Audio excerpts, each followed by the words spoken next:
So it seems that everybody can see and hear me okay, so let's get things started. We're here today to talk about one of my favorite accessories, and I'm going to show you not only what it does, but I'm going to show you how to put it to use in both Photoshop and in Lightroom. And this is the ColorChecker Passport. It allows you to create custom camera profiles and custom white balance for your camera, and you might think, well, what's the big deal of that? Well, we're going to make everything clear today. My name is Joe Brady. I'm going to be your host today. Now, this is not a live video. If you've been seeing a lot of my videos lately, this is going to be a screencast kind of thing where you're just going to see my my PowerPoint slides, but then you're going to see me live in Lightroom and Photoshop as well. So you won't have to look at me. Although I was fortunate enough to have a new portrait taken recently by the famous photographer Frank Dorhoff. So that's what I started using. So thank you for that, Frank. I am the webinar manager at the Mac Group. I'm also a photographer. I own a studio and I teach workshops around the country. And yes, I'm ready for the holiday break. Today's webinar actually has two sponsors. The first is X-Rite, who's the manufacturer of the ColorChecker Passport. X-Rite Photo is a place where a lot of the webinars are stored, so highly recommend you go there. Go into the Learning tab and you'll see lots of great information and stuff that's happened over the past year. So as I mentioned, what we're here to talk about today are custom camera profiles. I'm going to use both Lightroom 4 and Photoshop CS6. If there's anything I do that is peculiar to those programs, like if you have Lightroom 3 or an earlier version of Photoshop, I'll let you know. But for the most part, everything will apply to some earlier versions as well. Now, before you ask, if you're using something out of the Adobe camera suite, if you're an Aperture user or Capture One, those softwares do not currently support the DNG profile, so you can't take full advantage of the custom camera profiles unless you're also using Lightroom or Photoshop.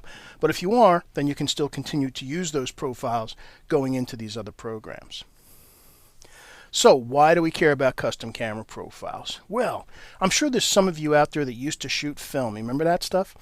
Well, just like film, cameras have different color biases.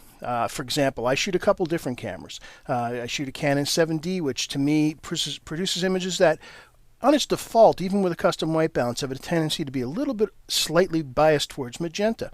I also have shooting a Sony Alpha 99 now, which I absolutely love. It's got a different color response. When you have different cameras shooting the same scene, if you've got different color response, that could be really bad if you're shooting, say, portraits or weddings.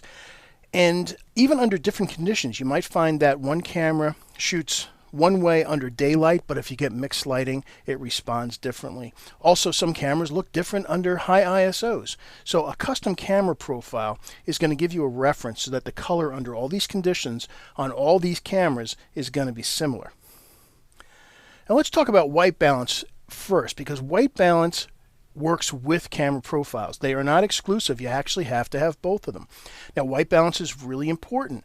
It kind of sets your neutral. It sets the base. It gets rid of the color biases for the most part, and your whites are clean and neutral. However, every camera has a different way of recording red, green, and blue, and even a definition of what red, green, and blue are.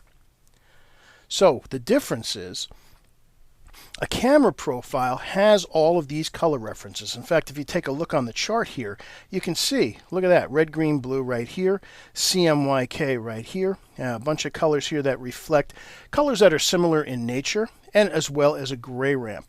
And now, instead of just having a neutral, you've got all of these colors as a reference. The software knows what the values of them should be, and through all these colors, it's able to interpolate a correct color response on just about any color lighting situation that you can throw at it. So let's take a closer look at the targets first before we go into the software. We'll start with the classic target. You've probably seen this before. You've probably seen the big ones, the old Gray Tag Macbeth ColorChecker. It's the same target. And by the way, if you already own one of those, or you have a ColorChecker Mini or some other form of ColorChecker, the software that I'm going to show you works with all of those. And it's a free download from xritephoto.com. So if you have one of those, you're good to go. Now, as I mentioned, there's 24 patches here. And the software will use these to create a profile. Now, the profile is specific to the camera. If you really want to get sensitive about it, sometimes different lenses, because of coatings, can give you a slightly different response. And also lighting conditions and the ISO that you're shooting. It's going to allow you to get consistent results, and we'll see that when we go into software. Now, white balance target. Now, I'm not sure how well you can see it on the screen here, but the white balance target here is slightly less than white. You can see it's got a very light gray to it. The beauty of that is it makes it easier to keep from blowing it out because you have to have some data there. And this is a special target. It's actually not printed. It's almost like a paint. And what it does is it reflects light equally under any light source, red, green, and blue. So that's going to give you a neutral reference under even crazy lighting. And also the beauty of white balance target is, even if you're not shooting RAW, which I hope you guys are shooting RAW, but even if you got a camera that's shooting JPEG, it gives you a good reference for that. So white balance, that card, even though it's small, allows you to create a in-camera white balance. And you might say, well, it's a little tiny card. How am I going to do white balance off of that? Most people think you have to fill the frame when you're doing a white balance, and that's not actually true. All you have to really do is fill the focusing circle in the middle of the camera with the white, and the camera will use that for its white balance. Now, there's a couple of advantages to doing a custom white balance in camera. If you're shooting RAW, it is true there is no white balance assigned to the file. Doesn't really mean anything as far as the file is concerned. However, that data that's in the camera does travel with the file. So when you bring it into Lightroom or Adobe Camera Raw, that white balance is automatically assigned to the file. You can, of course, change it, but it's at least there already. Also, that preview on the back of your camera is a JPEG that uses all the camera settings to create that JPEG. So if you have a custom white balance first, then that JPEG on the back of your camera that you're viewing is going to be much more accurate. And also the histogram will be as well, because remember, the histogram that you're looking at is the histogram of the JPEG, not of the RAW file. Now, the next target is something new. This is called the Creative Enhancement target, and it's got a lot of patches on it. That can be really helpful. Particularly, I found it for portraits. So let's take a little bit closer look at see what all the patches are on here. So across the top, we've basically got a use saturation luminance row, really just a rainbow, and it's there for a reference. Underneath, we've got a grayscale from black to white. This is handy if you've got your blinkies turned on in your camera, your highlight warnings. If you see these start to glow, usually in red, that means you've got an exposure issue, so it's a good reference for that. Now in the middle are color adjustment patches. The top row is designed for portraits. The bottom row is designed for landscapes. Now, these patches that are circled in yellow right now are actually both neutral. They're actually both the same. Now, the top patches on here, and again, I'm not sure how well you can see it on your screen, the patches you might notice go from left to right to very, very slightly blue cyan cast to it. And what happens is if you white balance off of something that is slightly blue or cyan, it has the opposite effect. It adds some yellow red back into the image, which will have a warming effect. Conversely, these two patches down here are very, very slightly pink, slightly magenta, and they will have the opposite effect. They will cool the image. They will add to the blues and greens. So let's take a look and see what that means to some real images. So again, if you take an image and you use a neutral white balance, everything's fine. However, let's say you want to add a little bit of warmth to the skin. Now, that's something that people really do favor. A lot of people shot specific films back in the day because they did warm skin. We're used to seeing skin warm, particularly when we have our prints done. And if we didn't care, then there wouldn't be any suntan parlors. So we can do that right here just by doing a white balance a couple of patches in. The beauty of having this as a reference is you can always get exactly the same effect on your images, and you can add the same amount of warmth to all of them, and it makes it very easy to repeat. Now for landscapes, again, neutral white balance. Now one of the issues about landscapes, and the two things I do are portraits and landscapes, the problem with landscapes is color temperature. Often in a scene, you've got multiple color temperatures. The sky is going to be one color temperature. The foreground, because there's a certain amount of shade involved, is going to have a different color temperature, typically something cooler. And you might notice in these pine trees in the foreground, they've lost a little bit of their green because the blue has overpowered the white balance. So by using a cooling patch, in this case we're going to come over to the left, you can increase that green and the blues just with a simple click of the button. So that makes it really easy to get some of that back. All right, so as I mentioned, here's what we're going to do. First, we're going to go into Lightroom and do it there. And John, to answer your question, John asked, how do you pick the enhanced target during the edit? Stay tuned. I'm going to show you that in just a second. So in fact, let's go into Lightroom and do that. So I am in Lightroom 4. By the way, if you have upgraded from Lightroom 3 to Lightroom 4 and you're already a ColorChecker Passport user, do make sure that you have the latest version of the plugin downloaded. And you can find that on xritephoto.com. Go to products and then choose the Passport and you'll see all the software listed. All right, so let's take a look real quick to see what happens. So here we have a picture of the ColorChecker Passport. Lovely. Now I can see from the histogram that I have no clipping. I can turn on and off the black clipping. No blue is showing up. Up here I can turn on and off the white clipping, and we can see there's nothing clipping. It's important that the exposure on the target be good. You can't have anything clipping on there. First thing we want to do is actually create our our camera profile for this particular camera. Now you can see this one has an NEF extension.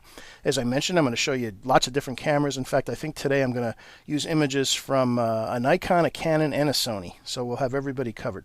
So here's how you create a custom camera profile. It's really simple.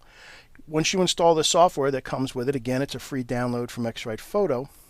You go to File, Export with Preset, and then ColorChecker Passport will show up after you've installed the software.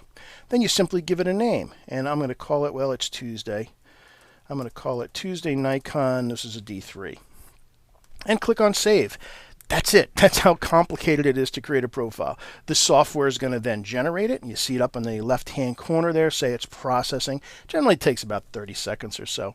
And it will come back with a message and say Lightroom needs to be restarted for the profile to take effect. Now, by the way, any profile you create in Lightroom, Photoshop and Adobe Camera Raw automatically see, and vice versa. If you create a custom profile while you're in Adobe Camera Raw, Lightroom will see it. Now, Wolfgang asks a very interesting question, and let me just say here we can see the message, Lightroom has to be restarted. However, like I always say, like any good cooking show, I already had one in the oven for you, so I've already got that done. Now, Wolfgang asked a good question. If you do have clipping, would you reshoot the Passport or simply fix the clipping in Lightroom?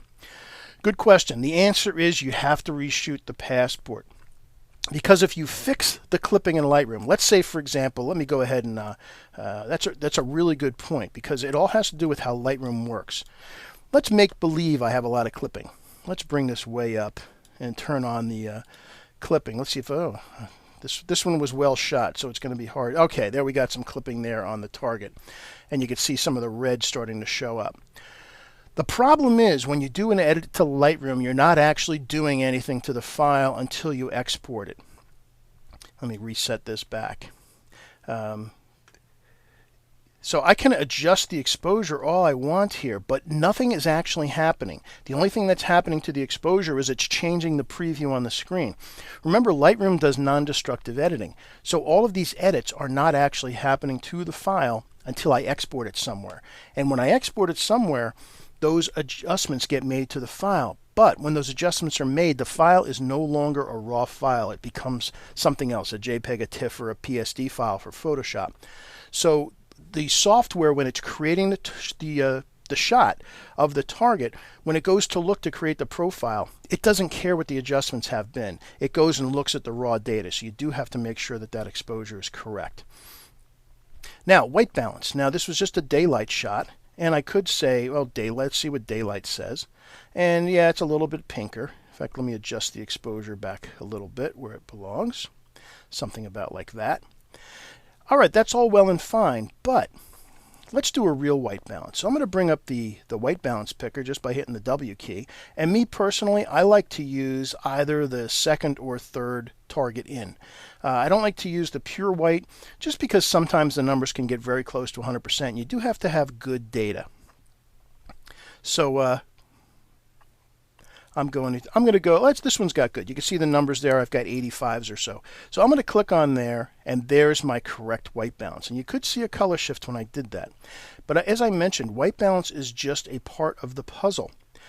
In particular, I want you to take a look at these blues in here, because for some reason, a lot of the Adobe standard conversions, if I go into camera calibration, by the way, that's where the profiles live, you'll see this profile, it says Adobe Standard. They're good, they're very safe. However, again, every camera responds a little bit differently. And by the way, all these profiles that are listed are particular to the camera. So I've got one here called Nikon D3 Garden. Watch what happens when I apply the profile. Take a look at those patches. And do you see the big color shift on these two blues? This pink, in fact, you can see it on the flowers in the background again. Let's do that again. Let's go back to the Adobe Standard. There's the standard conversion, which cost us some color. Here's the conversion.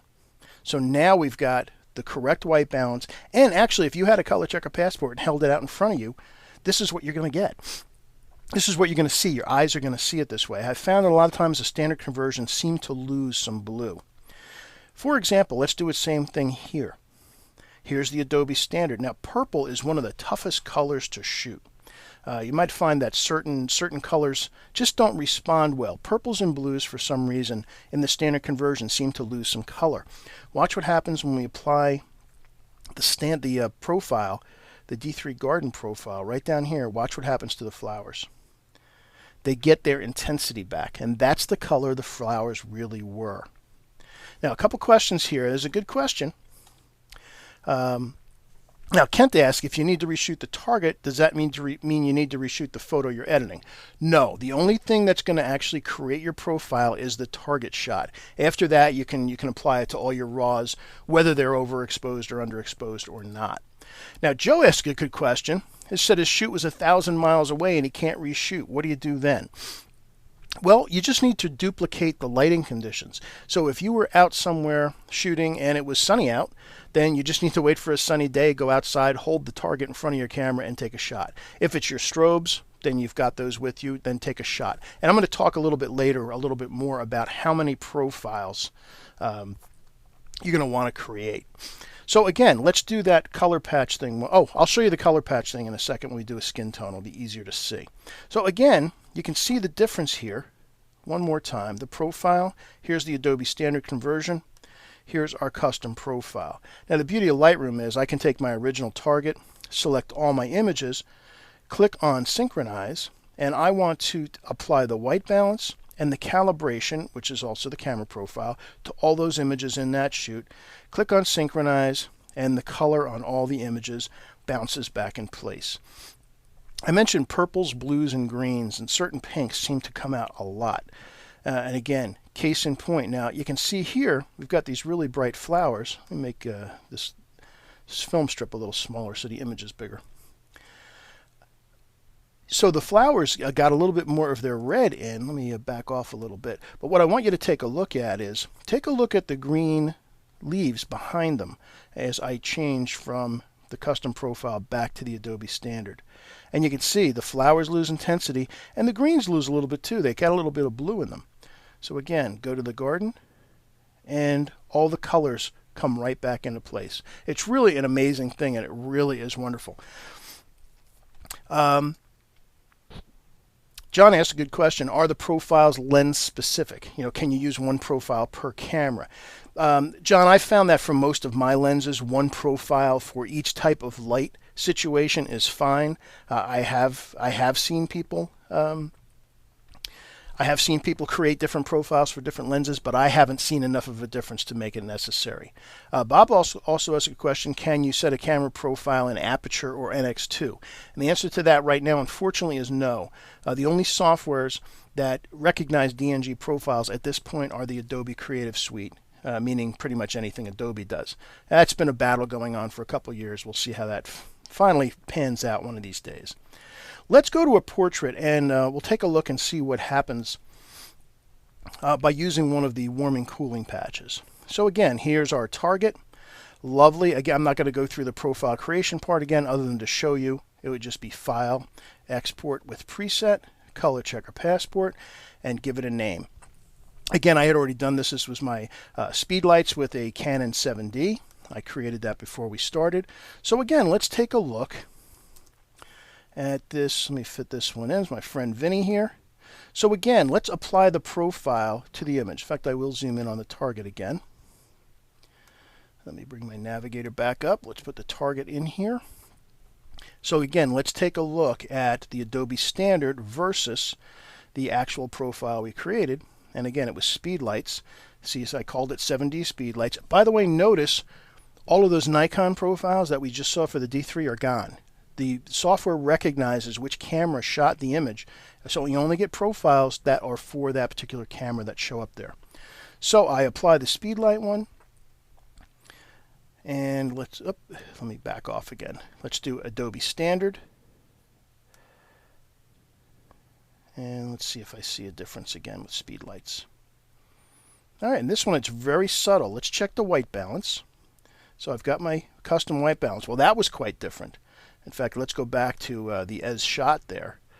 So you can see it's much cooler as shot. And even if I just tell it to use flash, which is what this was done in, you can see that's what I get. But if I really want to get the true white balance that from these lights, plus any kind of ambient mix that's in there, there's my actual correct white balance. So there's the beauty of having the target there. And let's try the camera calibration one more time. And we've already got that dialed in. Let's see if we see much of a difference. Yeah, you can. I'm not sure how well you're seeing it. In this particular one with the speed lights, you can see the blues and the reds are a little different. They're actually a little off. And again, I had mentioned that I thought my Canon 7D was a little bit overly magenta. And you can see that reflected in these patches right here when I go back to the custom profile. So let me go back to my speed lights. And you can see it actually pulls out a little of the intensity there and makes it much more natural. So once again, I can take all my images in the shoot, click on Synchronize. I've got white balance, camera, process version, and calibration, and it applies those to all the images. Now, let's take a look at one of the portraits. And okay, so now everything is good. In fact, let's see a before and after.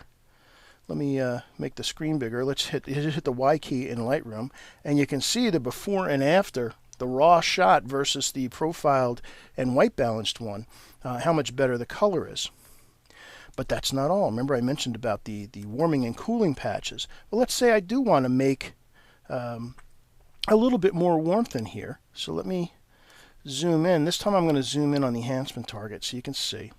I'm going to get out the white balance, and I'm not sure how well you can see it on that little thing, navigator, not really that well. But as I come across here, if you watch the numbers, you can see the blue versus the red is increasing. Actually, the red's going down. So there you can see they're all very neutral. They're almost exactly the same values. As we come here, you can see the red is starting to get pulled out of it. So that means when I click on here, it's going to have the opposite effect. So let me white balance 2 patches in, which adds some warmth to the image. And again, I'm going to click on Sync, and I want the white balance. I don't need the calibration and process version again. Click on Synchronize.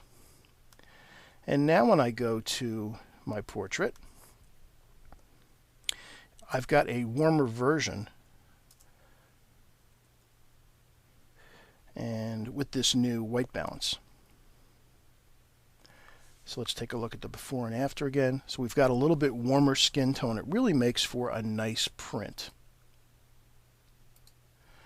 Another interesting question. Is the background color of the subject, is that going to have an effect on the subject?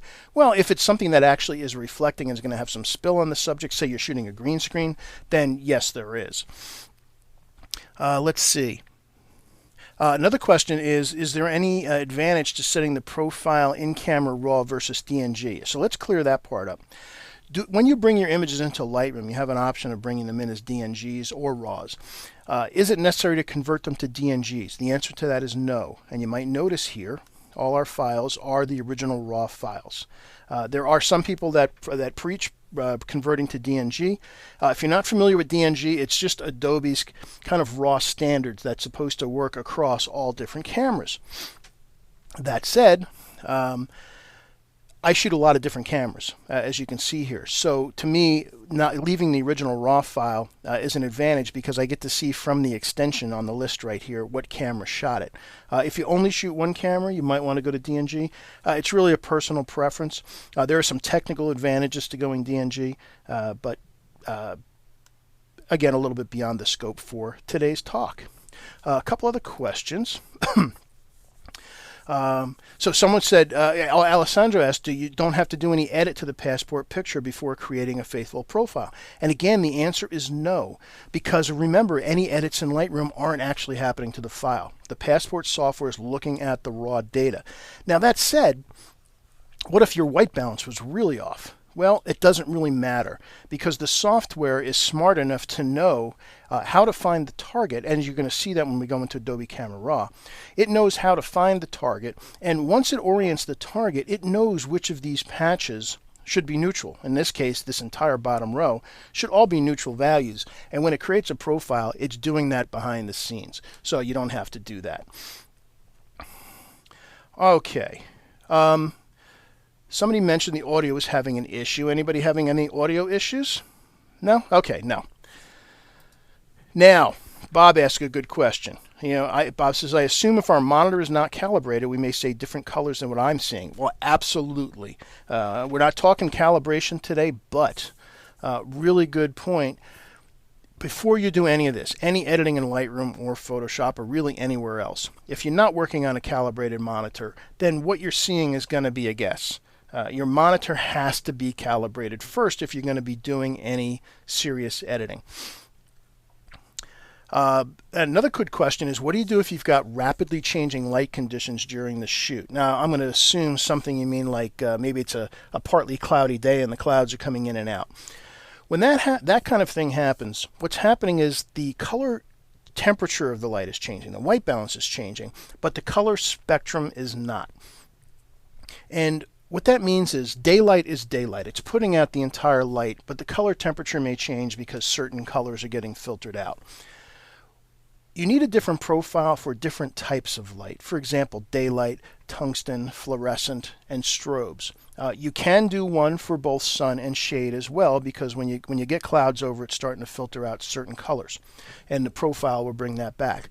But once you create a profile for each of those different lighting conditions, you don't necessarily need to create a new one for every one. I'll show you. For example, once I create one for my speed lights, I don't need to create it again. The one time that I will almost always create a new profile, however, is if I'm in a mixed lighting situation. For example, I was shooting in a gymnasium that had alternating tungsten and sodium vapor lights in the ceiling. Really, really bad, weird colors. In that case, then I'd create a custom profile for it. And that will fix for that. And that's going to be kind of a weird situation. Maybe you're in some kind of hall and you've got a combination of daylight, your strobes, and maybe some fluorescent lights or tungsten lights around. That can be a little weird.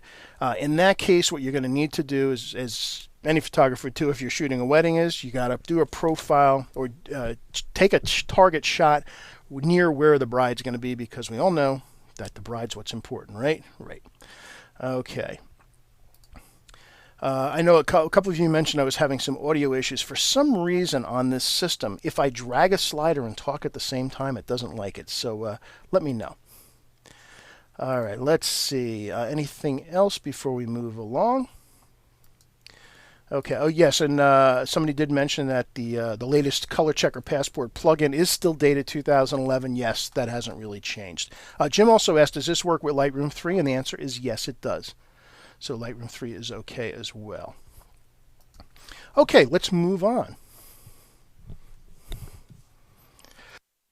I'm going to jump back into PowerPoint for a second, because then we're going to go into Photoshop. I just want to talk a couple other issues here. And again, this answers some of the questions about how many profiles do you need. Remember, white balance is going to change through the course of a day. But if you're dealing with sunlight, the spectrum of the sun is not going to change. So what I will frequently do is create profiles for certain types of light. For example, here's what I do. And it depends on how picky you want to be. I have one for daylight. I have one for my studio lights, meaning my studio strobes, one for my speed lights.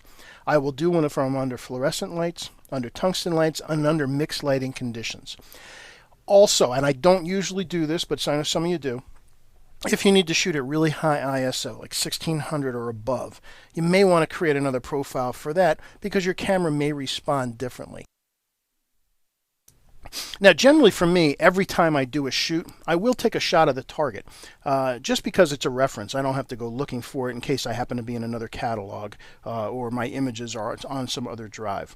It's just a matter of putting the target underneath the lights you're using, taking a quick shot of it, and you may or may not use it, but it's there. Okay, we've talked about Lightroom so far. Now we're going to go into Adobe Camera Raw, and meaning into Photoshop. And when we deal in Photoshop, there's not a plugin in Adobe Camera Raw. Instead, it's a little desktop application, which you're going to see in a second. And this will work with anything that uses Adobe Camera Raw, including Photoshop, including Elements, and including Bridge. And again, for those of you that joined us late, there is no way, unfortunately, right now to use these profiles directly in Aperture, in Capture One, in Capture NX, because they have not adopted Adobe's DNG strategy for profiles. So we'll see what happens in the future. Okay, so now we're going to go into Photoshop and see how the process works there. All right, so I'm just going to go ahead and open a couple of images. And again, these are raw files, so I'm going to take this entire series. This is for a shoot. This is actually for a live video webinar that's happening tomorrow, where I'm going to talk about doing compositing with green screens. And again, I wanted to have a clean profile for this whole shoot, so that's what we're going to do. So here's my target, held by our model Bethany, who I'm sure many of you have seen, and I want to create a profile for this. Now, I mentioned there is no plugin in Adobe Camera Raw, so what I need to do, this is the only time I actually need to save a DNG file. And here's how you do that. I simply select the one image that's got my target, click on Save Image, and I called it Bethany Green Screen Passport. I'll add a 1 to it since I had already done that. Make a note of where you save it. I do have a folder which is all my DNG files. Click on Save, and that's it. That's all there is to do to save a DNG file. So now I need to go into the other application that comes with the Passport called ColorChecker Passport. And while this is firing up, by the way, a couple questions that are appropriate. And again, so Randy asked, how often do I reshoot the targets for each lighting condition? I do it fairly frequently, again, as a reference. But again, for my speed lights, I create one profile because the strobes in the speed lights are going to consistently put out the same color spectrum. Color temperature may change based on power output, but the spectrum of the light is not. And again, Steve asked, do you need a profile for each model flash, for example, an SB900 versus an SB800? And I would say no. I would guess they're going to be very close. You could do a test if you're really curious, but I'm going to guess no. And Grayson asks a really important question. And this is kind of actually, Grayson, thank you for this. It's kind of the crux of the entire thing. Grayson asked, does using the ColorChecker Passport mean all my cameras will output the same color if I shoot in exactly the same lighting conditions regardless of camera brand? And the answer to that is a slightly qualified yes, because different cameras have different color gamuts. However, that said, say for example, you're shooting a wedding and you've got 2 other shooters with you, and one's shooting a different model of the same brand camera and one's shooting a completely different brand of camera.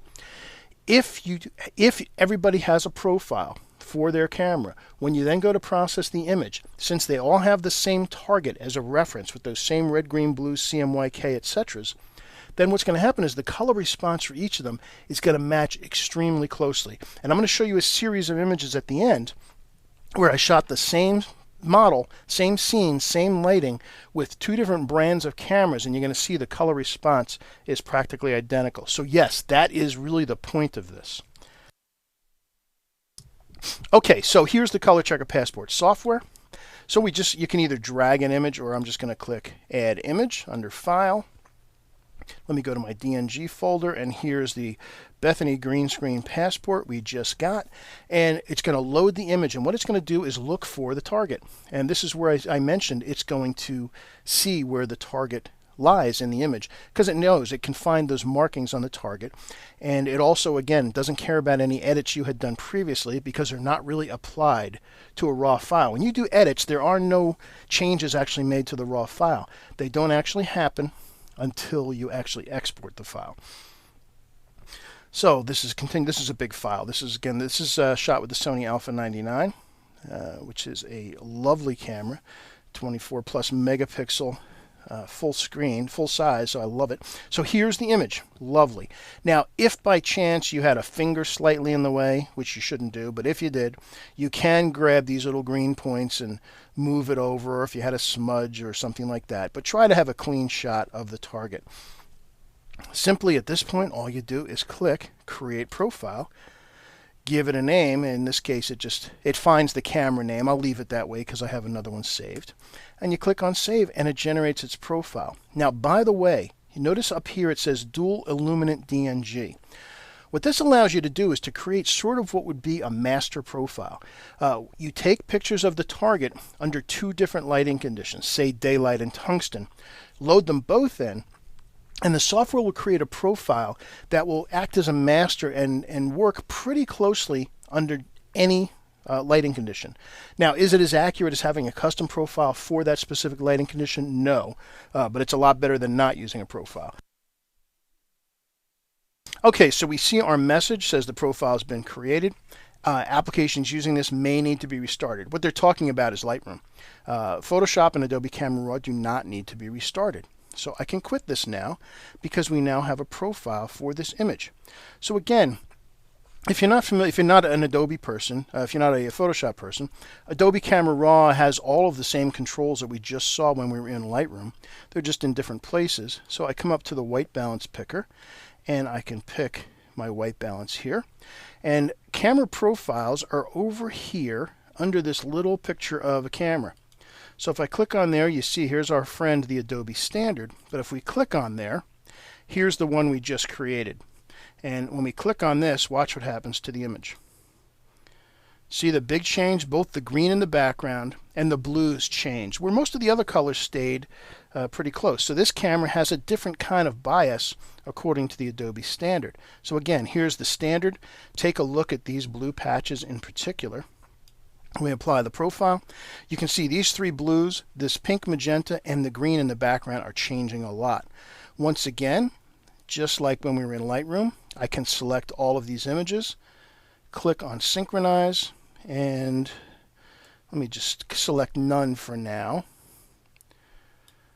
I don't really need this. We're not doing any adjustments on these things. What we're adjusting are the white balance and the camera calibration or the profile. Click on OK, and you see the little yellow warning arrows come up, and everything is done. So I can now take a look at one of my images, and it will bring the profile in, and as soon as it's done rendering it, the little yellow thing disappears. And it's a beautiful thing. Now, let's say I did want to warm up the skin a little bit. So what I can do is, again, let me turn off. I have a little bit of black clipping in her hair there. Let me turn that off so we don't have to look at it. I'm going to come up to the warming patches here. I'm going to pick 2 in on my white balance and watch what happens. In fact, even her skin behind, you can see, gets a little bit warmer. In this case, I think it went too warm, especially if you look at her neck here. So let me check this. I'm going to back it off a little bit. Then again, I can select all, click on Synchronize. This time all I want is the white balance, and it will apply that warming patch to each of these images. And again, as it renders.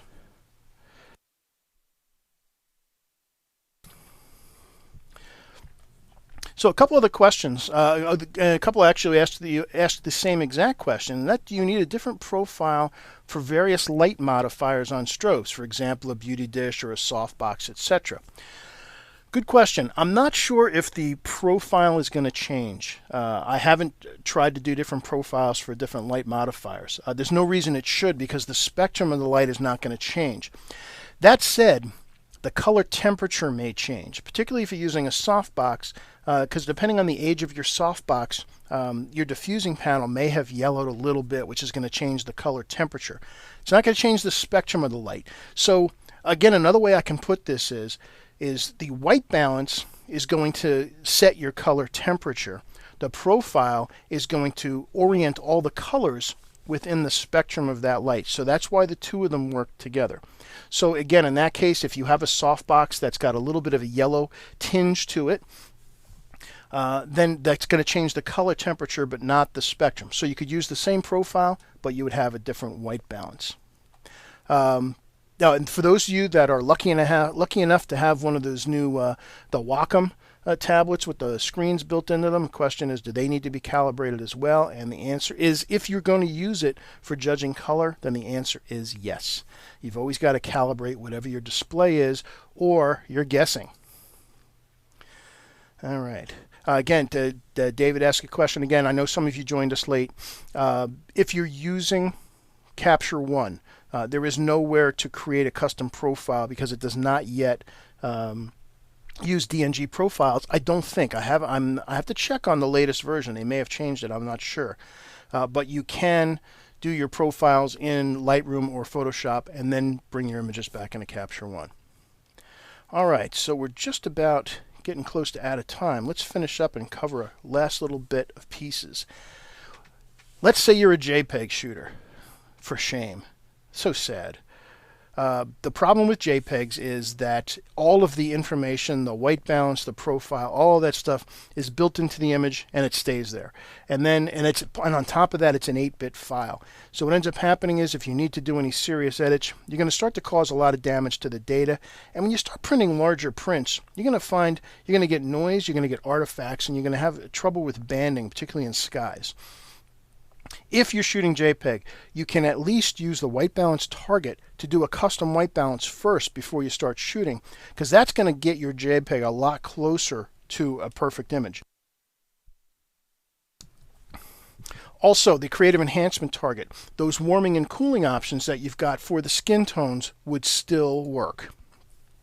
And you've also got the classic target that's got it does work as a good reference. So if you're going to end up using your eyeballs to doing some of your color adjustments, if you have a real target in front of you and you look at, again, your calibrated monitor and you're making adjustments based on what you're seeing in the target, it can visually help. Is it as good as profiling everything? No, but again, it's better than not doing it at all.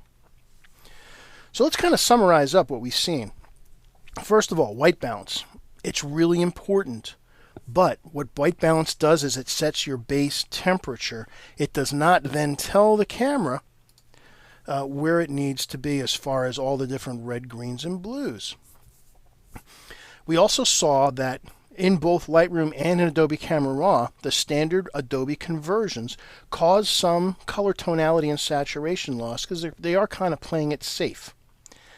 If you throw the Passport in there, you get back all the colors. You can see in particular we brought back a lot of the blues and some of the pinks. You can match the color response of different cameras, as a couple of you mentioned. If you've got different shooters, one of the worst things that can happen, if you're doing a wedding and you're putting an album together from different cameras, even different models, even the same camera sometimes can have a different response depending on how far apart they were manufactured. Nothing worse than seeing the skin tone on your bride change from shot to shot. Really bad. By doing this, you're going to have a similar color response from all your cameras. The amount of editing time it saves, this thing will pay for itself the first time you use it. So that's it for today. Thank you guys for watching. Thank you for the great questions. Hope to see you guys online again soon. That's it for today. Everybody have a great rest of the week and a great holiday season. Bye-bye.